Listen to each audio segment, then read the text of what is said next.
What are you looking for as indicators of leadership potential in your team? I think first and foremost, a learning mindset. Yeah, I think in technology, I think the second you stand still, you start to go backwards. So you've got to be willing to learn and actually relearn, because I see too many individuals, I guess in any profession, that think they get to a certain point and think they know it all. I'm still learning now from anything and everyone around me. So I look for people that are willing to learn. I look for a can-do attitude. In knowing X, that might be a constraint, that might be frustration, but in knowing that, what can we do? What can we control? What can we, grip and do something with? So I look for that. Certainly the purpose, as we've touched on, because that's the get out of bed factor. I look for those that have got, hopefully, good people skills. As again, going back to what we said earlier about understanding that tech doesn't happen in a vacuum. Even in your own team, you need to work with people to get the best out of each other. And also because people rely on you to do what you do. No one operates in isolation. So there are a couple of good traits there, but I try and be open-minded in terms of diversity. We've hired some fantastic people in our team that have got slightly different thinking tendencies, perhaps that you expect, or slightly different approaches, slightly different ways of working. But that's brought a richness into our team that otherwise we wouldn't have had.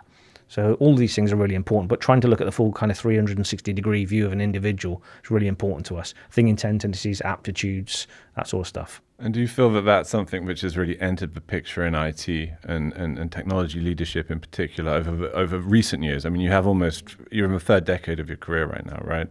What are the most profound ways in which IT has changed and developed during that tenure? Been less about technology, hasn't it? I think, in my views, and certainly as my experience as I've got higher up the career ladder, is that it's been more about people, more about business, more about strategic impact, more about understanding where the risks and opportunities are.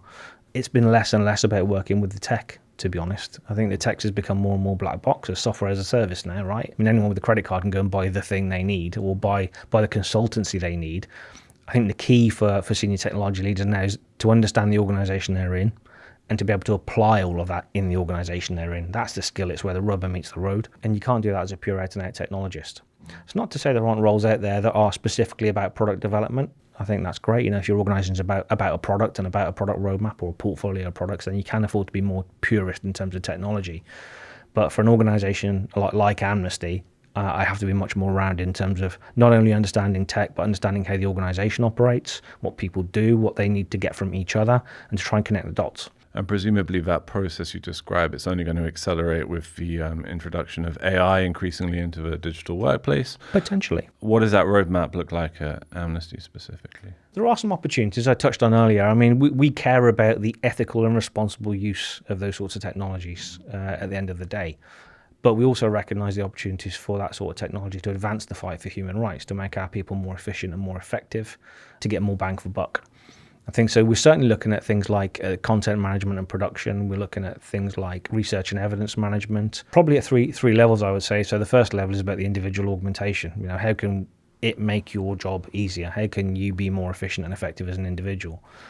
The second level is a bit more focused on the business process, so the end-to-end business process. What can we do in that value chain to get from flash to bang a little bit quicker, a little bit more effectively, maybe increase quality, lower risk, make it a bit more repeatable, maybe remove key person dependencies because things are a little bit more systematic.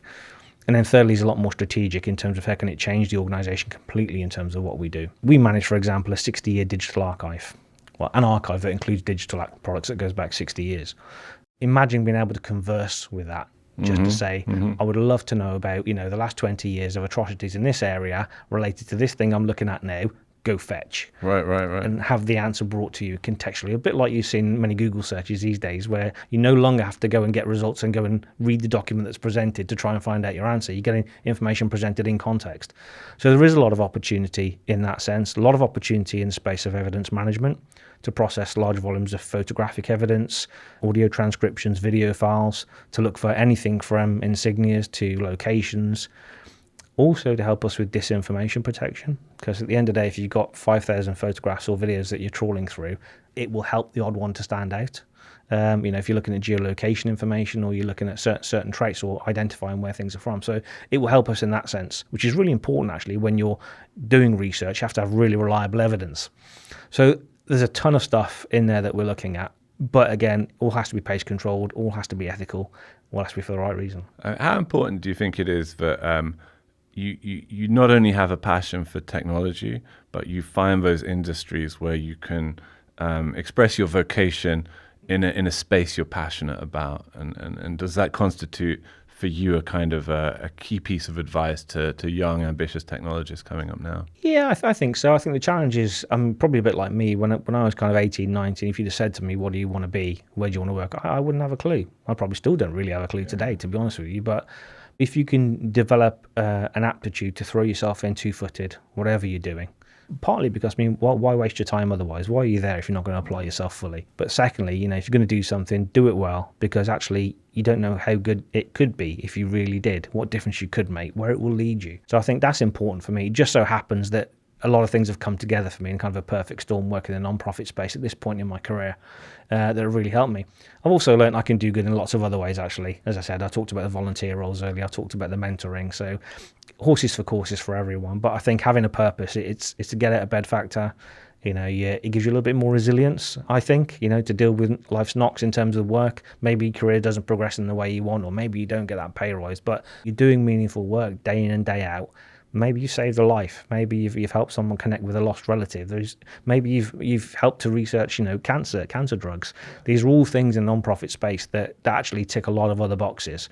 And there's a fantastic concept called ikigai. It's a Japanese concept that talks about, what you do, what you love, what the world needs, and what you can get paid for. And if you have all those things, that's supposed to give, satisfaction, a sense of fulfillment. And I love that. And I really felt like I kind of ticked those boxes in the non-profit space.